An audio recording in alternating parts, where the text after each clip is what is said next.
Welcome to another update on our farmlet trial. The farmlet where we have different levels of nitrogen and different species composition in our farmlet pastures. We are getting to the end of the second season now, and that does mean that what you see now is trying to prepare for the new season already. The cows here in this paddock are grazing through not a very high cover. The growth rates have slowed down a lot recently. A month ago we still had about 50 kilos, in May probably 35, and that has gone down even further.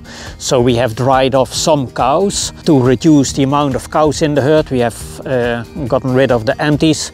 So we have a lower number of cows now in the farmlets to reduce the pasture demand.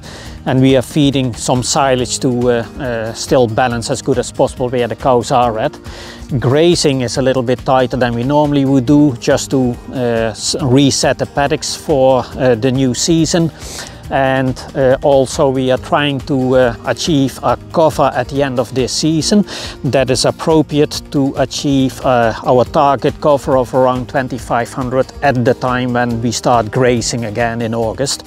So over winter, when growth rates are low, the cover will increase again, and we hope to have it at target by then.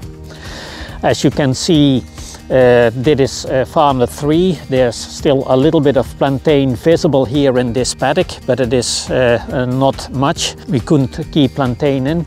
The cows are still producing about 1.7 or so milk solids, so that is still about okay, but we are also working towards drying them off in probably within the next 2 weeks, when we have achieved the cover. That's our target cover at the end of the season. The end of the season also means that we are getting towards the end of using up all our nitrogen.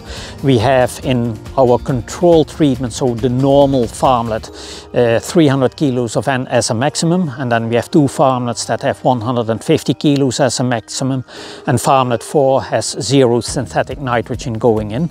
So we use that nitrogen that we have available for the first 3 farmlets spread out of the season as good as possible, and we are aiming to have mid-May, end of May, all that nitrogen in the paddocks, and we have succeeded with that. So we have finished applying any nitrogen. The cows are still grazing, but when the cows come out of these paddocks we won't apply nitrogen. There should be enough available for everything to grow well until the start of the new season, until spring. So then we start with nitrogen application again after the first grazing we do then. One of the things that you also can see here in this area, in this paddock, is that in our farmlet trial we have a lot of clover, and it's probably something that truly helps in the productivity of our farmlet system, but it is also something that we have very strongly in patches of clover and in clumps of grass, and that does form some challenges as clover is slightly more sensitive for treading or pugging than grass. And what we have had this year, it hasn't been as good a clover year as we had last year. So this is a bit of an example of what we have to deal with in our farmlet trial, be it that we still have had a decent year. Next month we'll talk about the preliminary results over the second year, so keep tuned for what we have to report then.